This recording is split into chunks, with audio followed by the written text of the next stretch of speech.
পারিবারিক দিকে লক্ষ্য করেন, নবীজি শিখাচ্ছেন তোমাদের মধ্যে সবচেয়ে সেরা ওই ব্যক্তি যে ব্যক্তি তোমাদের স্ত্রীদের কাছে সেরা, আর আমি তোমাদের মধ্যে আমার স্ত্রীদের কাছে সবচেয়ে বেশি সেরা। জীবনে কোনোদিন স্ত্রীর গায়ে হাত তোলেন নাই নবীজি। জীবনে কোনোদিন নবীজি স্ত্রীকে গালি দেন নাই, বাপের বাড়ি নিয়ে খোঁটা দেন নাই, কোনোদিন কষ্ট দেন নাই।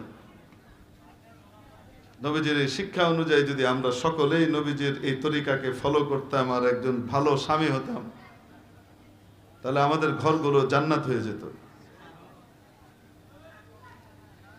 নবীজি নারীদেরকে শিখিয়েছেন তোমার স্বামী যদি তোমার উপরে খুশি থাকে, তুমি মৃত্যুবরণ করার সাথে সাথে জান্নাত। যে নারী মারা যায়, নবীজি ইরশাদ করেন যে নারী মারা যায়, যে স্ত্রী মারা যায়, ওয়াজাওজুহা আনহা রাদ দাখালাতিল জান্নাহ, এমন অবস্থায় মারা যায় যে তার স্বামী তার উপরে খুশি, সে সোজা জান্নাতে চলে যায়। স্ত্রীকে শিখিয়েছে যে স্বামী আর তুমি সমান সমান নও, কিছু কিছু দিক থেকে তোমরা পরস্পরে একে অপরের ঘনিষ্ঠ বন্ধু হবে, এত ঘনিষ্ঠ হবে যেটা পৃথিবীতে আর কারোর সাথে হবে না, কিন্তু তারপরেও সে তোমার সম্মানের পাত্র। আর রিজালু কাওয়ামুনা আলান নিসা, তুমি যদি তোমার স্বামীকে খুশি করতে পারো, তার আনুগত্য করতে পারো, তাহলে তোমার দুনিয়ার ঘরও জান্নাত, মৃত্যুর পরও তোমার জন্য জান্নাত। ইদা সাল্লাতিল মারআতু খামসাহা, হাদিস শরীফে নবীজি ইরশাদ করেন, মুসনাদে আহমদেও এসেছে এবং ইবনে হিব্বান, সহিহ ইবনে হিব্বানেও এসেছে, কোন নারী যখন তার স্বামী হক কিভাবে আদায় করে, বলছে ইদা সাল্লাতিল মারআতু খামসাহা, কোন নারী যখন 5 ওয়াক্ত নামাজ ঠিকমতো আদায় করে, ওয়াসামাত শাহরাহা, আর রোজা ঠিকমতো আদায় করে রমজানের, ওয়া আহসানাত ফারজাহা, নিজের গোপনাঙ্গের হেফাজত করে, অপাত্রে ব্যবহার করে না, ওয়া আতাআত বালাহা, নিজের স্বামীর আনুগত্য করে, স্বামীর কথা মানে, ফালতাদখুল মিন আইয়ি আবওয়াবিল জান্নাতি শাআত, তাকে বলা হবে জান্নাতের যেই দরজা দিয়ে ইচ্ছা তুমি ঢুকো। 8 ক্যাটাগরির জান্নাত আছে, বড় বড় জান্নাতের নাম আছে, যেটা দিয়ে ইচ্ছা তুমি ঢুকতে পারবা। আমার অধিকার তোমাকে দেয়া হয়েছে, তাই বলে নৃশংস উপায় নয়। একটা প্রাণীকে যখন জবাই করবে, তখনও উত্তম রূপে জবাই করো, ছুরিটাকে ভালো করে ধার দাও, তারপরে এমন জায়গা দিয়ে তাকে জবাই করো, গলার এখান দিয়ে, যেন অতি দ্রুত তার প্রাণ বেরিয়ে যায়, তার কষ্ট কম হয়। ইসলাম তো পশু অধিকারও শেখায়।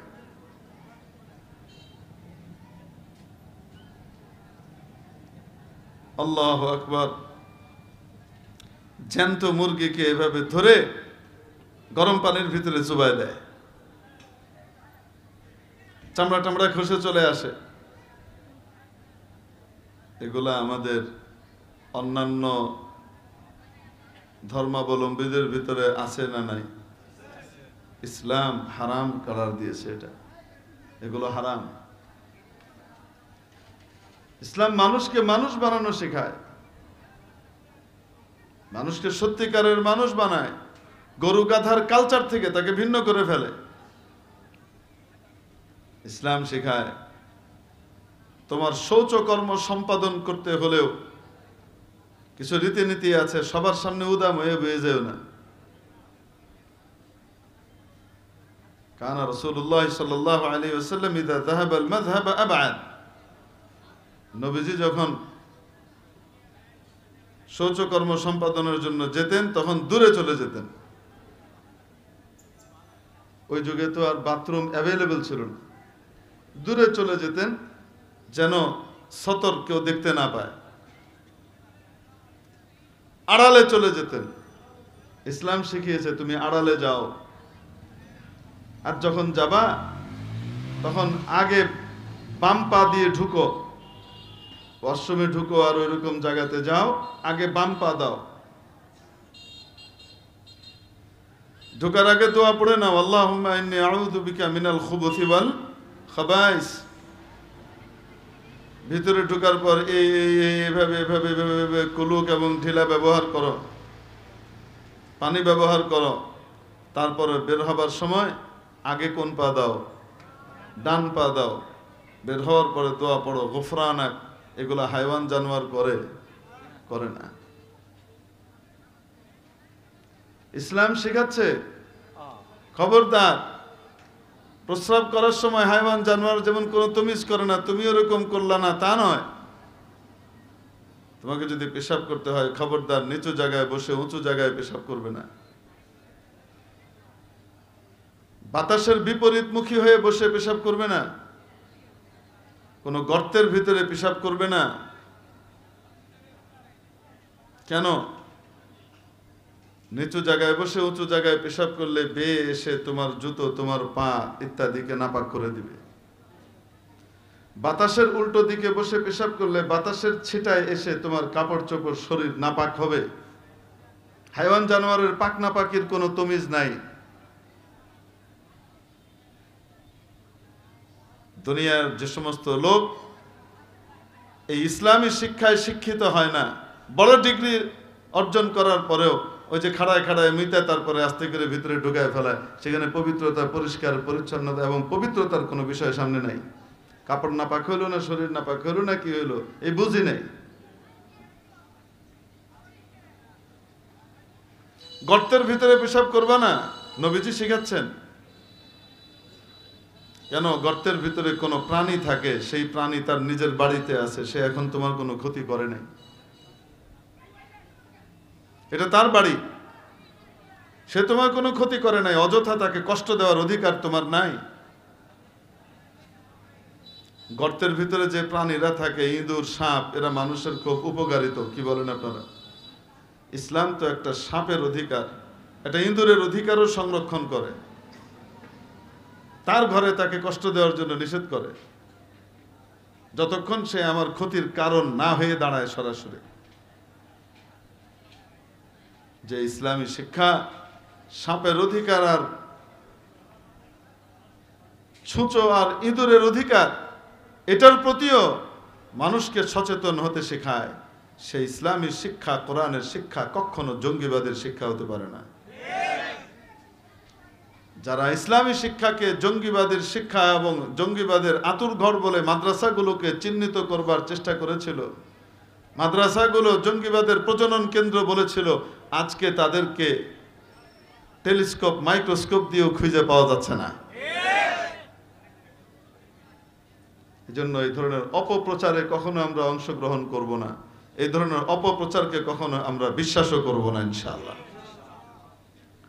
সেই উপস্থিতি, ব্যক্তিগত জীবনে মানুষকে মানুষ বানায়। ইসলাম কি শিখায়? খাবার আল্লাহর বড় নিয়ামত, অতএব এই নিয়ামতের অপব্যবহার করার কোনো সুযোগ তোমার নাই। কুলু ওয়াশরাবু ওয়ালা তুসরিফু, খাও পান করো, অপচয় করো না। তোমার যত মন চায় খাও, যত মন চায় পান করো, কিন্তু কি করো না? অপচয় করো না, অপব্যয় করো না, নষ্ট করো না। নষ্ট কে করে? জানোয়ার করে।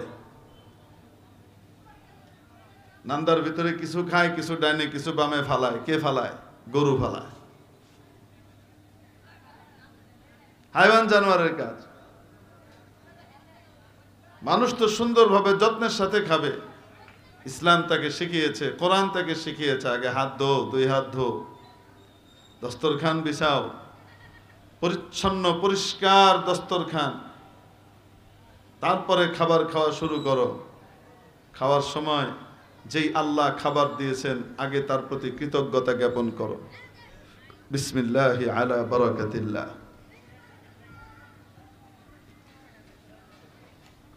কৃতজ্ঞতা জ্ঞাপন করো, তারপরে কি করো? খাওয়া দাওয়া শুরু করো।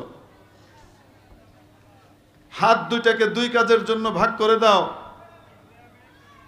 নিম্ন স্তরের কাজগুলোর জন্য বাম হাত, আর ভালো কাজগুলোর জন্য ডান হাতকে বরাদ্দ করো। নবীজি সাল্লাল্লাহু আলাইহি সাল্লাম শিখিয়েছেন না? শিখেন নাই?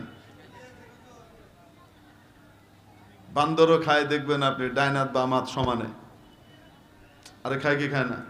নাকি বান্দর আগে হাত ধোয়, তারপরে বিসমিল্লাহ ওয়া বারাকাতিল্লাহ পরে পরে ডাইন হাতে খাওয়া শুরু করে, সুন্দর করে দস্তরখান বিছায়, কোন না কেন? তো দুই হাতে সমানে খাইতে থাকা, এটা কি মানুষের কালচার না জানোয়ারের কালচার?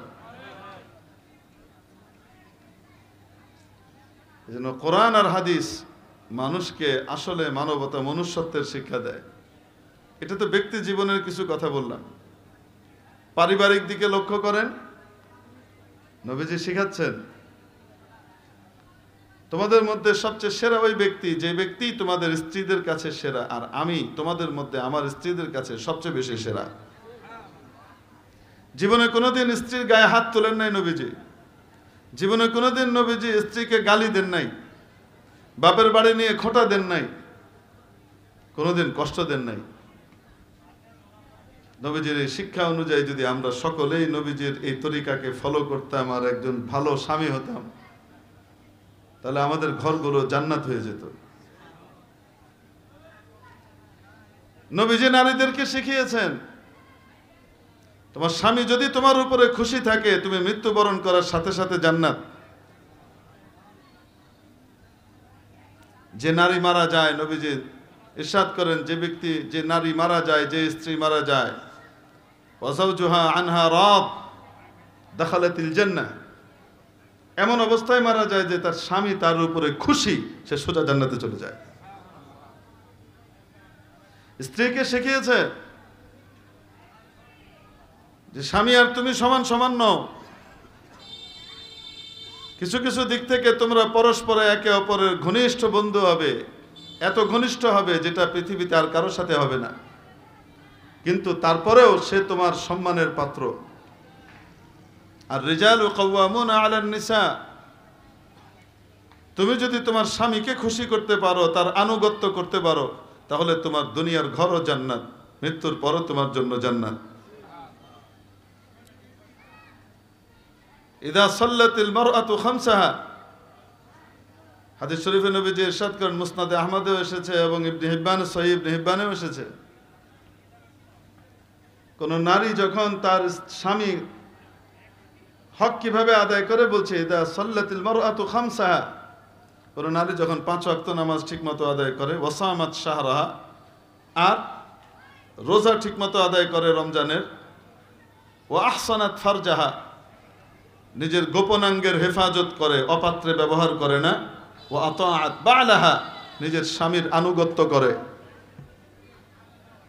স্বামীর কথা মানে, ফালতাদখুল মিন আইয়ি আবওয়াবিল জান্নাতি শাআত, তাকে বলা হবে জান্নাতের যেই দরজা দিয়ে ইচ্ছা তুমি ঢুকো। 8 ক্যাটাগরির জান্নাত আছে, বড় বড় জান্নাতের নাম আছে, যেটা দিয়ে ইচ্ছা তুমি ঢুকতে পারবা। যখন কোন স্বামী যখন তার স্ত্রীর হকগুলো আদায় করে, আর স্ত্রীও স্বামী তার হক আদায় করুক না করুক, স্বামীর হক ঠিকমতো আদায় করে, তখন সে ভবিষ্যতে তো জান্নাত পায়, তার বাড়িটাও জান্নাত হয়, তার ভবিষ্যৎও সুন্দর হয়। কিভাবে? সন্তানরা দেখে দেখে শিখে, তারা ওয়াজে শিখে না, তারা কিন্তু দেখে দেখে শিখে, অনুকরণ করে। যখন দেখে যে আমার মা বাড়ির মুরব্বী, বাপকে পরিপূর্ণ মানে, বাপের ইচ্ছার বিরুদ্ধে যায় না, অনেক কিছু মন চায় করতে, কিন্তু তারপর বলে তোর বাপ রাগ হবে, এটা করা যাবে না, তো তখন সন্তান শিখে মুরব্বীকে মানতে হয়। এই সন্তান বাপকে মানে, মাকে মানে, ছোট ভাই বড় ভাইকে মানে, ছোট ভাই বড় বোনকে মানে। এই মানামানির পরিবার যেটা তৈরি হয়, এরা সুশৃঙ্খল এবং অত্যন্ত সিভিলাইজড পরিবার হিসেবে ভবিষ্যতে বিকশিত হয়, তাদের বাড়িও সুন্দর হয়, ভবিষ্যতও সুন্দর হয়। আর যখন উল্টাটা হয়, তুমি আর আমি সমান, তুমি কেডা, আমাদের এনজিও কর্মীরা যেমন নাকি শিখায় পশ্চিমাদের থিওরি, স্বামীর ভাত খাবো না, কি কি শিখায় না, এগুলো মুখস্থ করায় 6 নম্বরের মতো। তাবলিগ এগুলো 6 নম্বর যেমন মুখস্থ করায়, এর মুখস্থ করে। আল্লাহু আকবার। সম অধিকারের নামে বাড়িগুলাকে জাহান্নামের গর্ত বানাচ্ছে, এবং ডিভোর্স দিন দিন বাড়তেছে। নারী অধিকারের নামে স্বামীকে অবজ্ঞ করা শিখাচ্ছে। ওই ফ্যামিলি ধ্বংস হয়ে যাচ্ছে, কারণ ফ্যামিলির ভিতরে মানামানির কোনো কারবার থাকে না। তাহলে ইসলাম পারিবারিক রীতিনীতিরও শিক্ষা দিয়েছে না, দেয় নেই? সামাজিক দিক থেকে দেখেন, ইসলাম সামাজিক বিজ্ঞানের শিক্ষা দিয়েছে। সর্বপ্রথম মানুষের সমাজে তার প্রতিবেশী থাকে। হাদিস শরীফের মধ্যে রাসূল সাল্লাল্লাহু আলাইহি সাল্লাম বলেন যে দেখো, তোমার প্রতিবেশীর সাথে সদ্ব্যবহার করো, তাহলে তুমি খাঁটি ঈমানদার হতে পারবা।